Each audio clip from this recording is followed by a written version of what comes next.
warahmatullahi wabarakatuh. Kami dari kelompok 1 akan menjelaskan mengenai materi dari perusahaan ke pemerintah, awal penjajahan resmi Belanda di Indonesia. Pertama-tama, ia akan dijelaskan oleh Muhammad Haryo. Saya Muhammad Alfario Adi Saputra, absen 23, akan menjelaskan pendahuluan dan metode penelitian. VOC didirikan pada tahun 1602 sebagai perusahaan dagang rempah dan dengan kekuatan militer dan politik.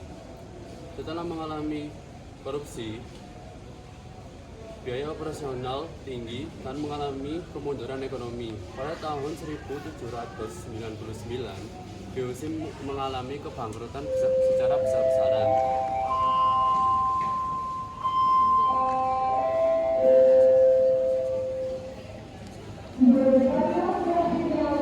Pemerintah Belanda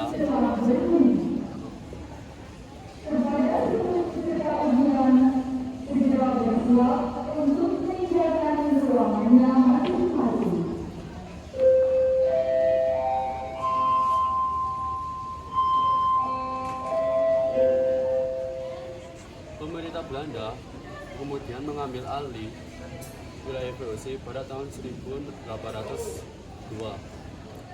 Louis Napoleon mengangkat Herman William Handels sebagai gubernur jenderal dengan ditugaskannya mempertahankan wilayah Jawa dari Inggris dan memperbaiki administrasi. Metode penelitian yang diambil yaitu metode sejarah, pengambilan sumber, kritik sumber, interpretasi, penulisan sejarah. Data berasal dari arsip kolonial, surat keputusan, laporan pejabat, serta buku dan jurnal ilmiah. Fokus penelitian adalah perubahan dampaknya politik, kebijakan militer, dan dampaknya pada masyarakat di wilayah Jawa pada periode 1808 sampai 1811.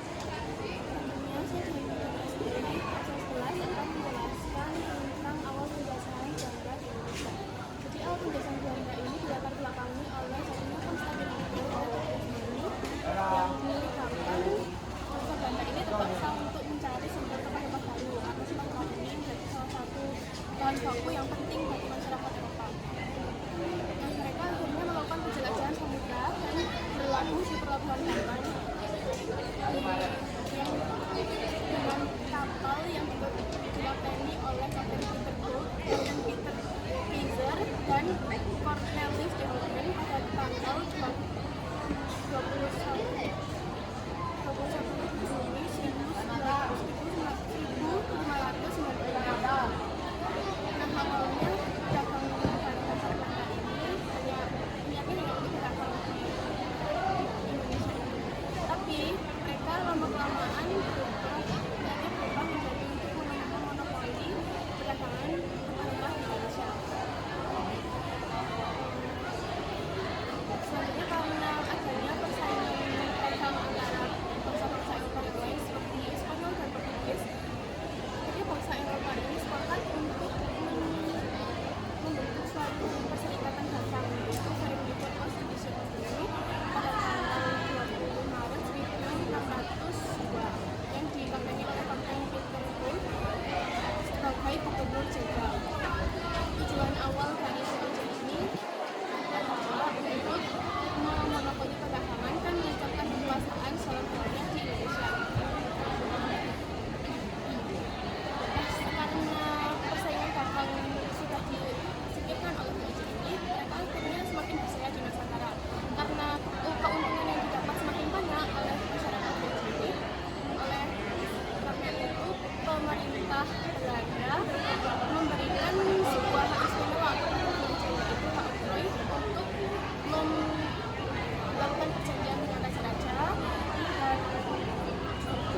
kemunduran karena diet operasional yang tinggi, korupsi pejabat, serta data yang menipis. Kemudian juga pendapatan tidak dapat menutupi pengeluaran, termasuk biaya besar untuk menghadapi pemberontakan Nusantara dalam. Pada akhirnya VOC itu akan dibubarkan pada tanggal 31 Desember 1999 dan hasilnya diumumkan oleh pemerintah Belanda.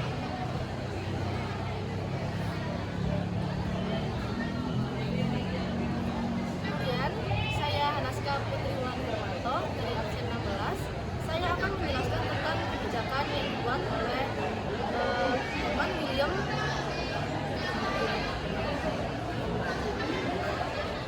Willem Daendels. Jadi pada tahun 1808 hingga 1811, Herman Willem Daendels ini diperintahkan oleh pemerintah Republik Batak untuk menguasai wilayah Nusantara, terutama di Jawa.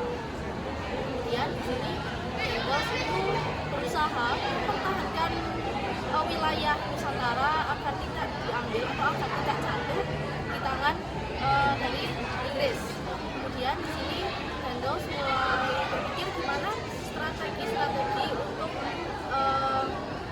membuat administrasi dan pemerintahan Nusantara itu semakin baik. Kemudian Daendels membuat kebijakan-kebijakan seperti yang pertama di bidang pertahanan, itu dia membuat pangkalan militer dan benteng. Kemudian yang kedua dia membangun jalan pos dari Anyar ke Tarakan. Jalan pos ini berguna untuk mempermudah mobilitas penerbangan dan untuk lalu lintas prajurit. Kemudian yang ketiga yaitu menjadikan ini sebagai pegawai-pegawai, juga membuat kerja-rodi di sini untuk membangun proyek-proyek besar.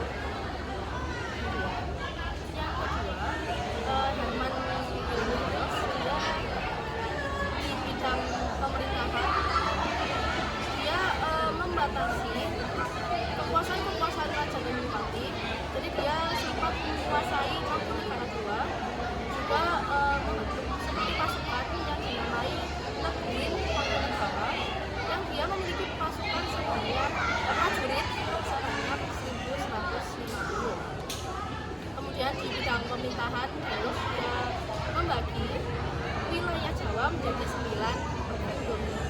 Dia juga mempekerjakan raja-raja dan bupati sebagai pegawai pemerintahan. Kemudian yang terakhir dari bidang pemerintahan yaitu menghilangkan kerajaan Banten dan Jerman.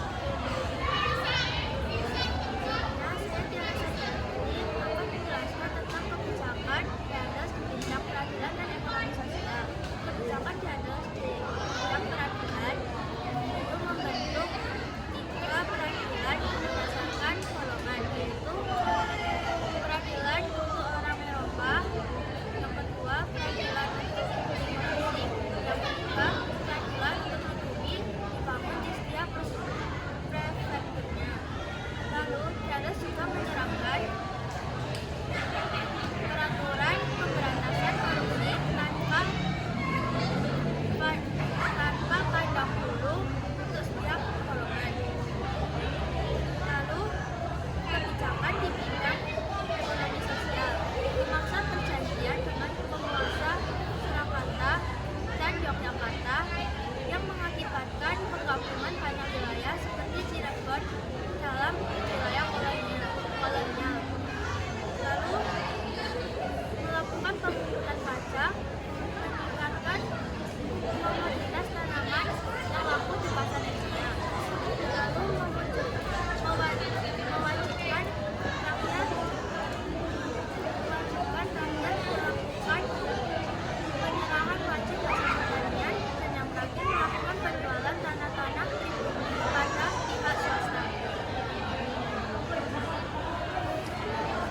Saya Fadila Firdaus, absen 13, ingin menjelaskan reformasi administrasi dan sentralisasi kekuasaan oleh Daendels. Pada masa pemerintahan Daendels, pemerintahan ini menandai periode radikal dalam administrasi kolonial di Hindia Belanda. Terus untuk sentralisasi kekuasaan dan struktur pemerintahan yang terdiri dari berbagai pemerintahan fungsional yang menyertai keuangan, kehakiman,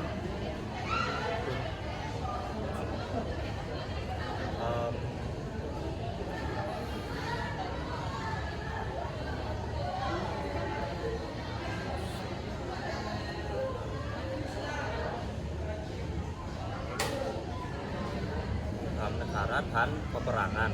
Selanjutnya untuk reformasi hukum yang terdiri dari pembuatan undang-undang yang seragam serta pembuatan pengadilan-pengadilan yang jelas.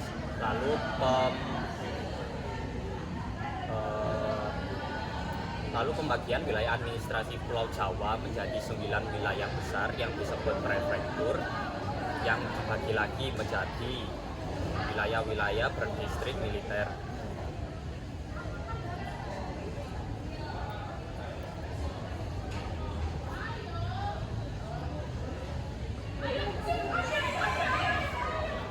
Selanjutnya saya akan menjelaskan salah satu kebijakan Dendos yang masih ada sampai saat ini, yaitu Jalan Anyar Panarikan. Jadi Jalan Anyar Panarikan ini menjadi salah satu jalan yang sangat efektif di Pulau Jawa karena menghubungkan dari Jawa Barat hingga ke Jawa Timur, dan menghubungkan kota-kota besar seperti kota Batavia yaitu Jakarta, terus Pekalongan, Cirebon, hingga ke Surabaya yaitu di Jawa Timur.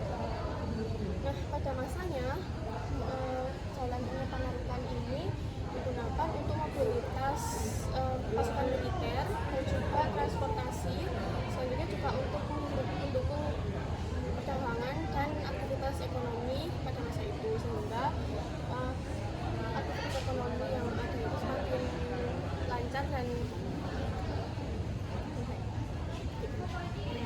Dari seluruh presentasi ini yang kami dapatkan adalah bahwa masa Dendos ini merupakan fondasi penting, fondasi utama dari transisi kekuasaan perdagangan VOC ke pemerintahan kolonial modern. Reformasi ini menguatkan mulai dari militer, kemudian infrastruktur, serta dia membantu untuk pembentukan negara kolonial Hindia Belanda. Terima kasih. Wassalamualaikum warahmatullahi wabarakatuh.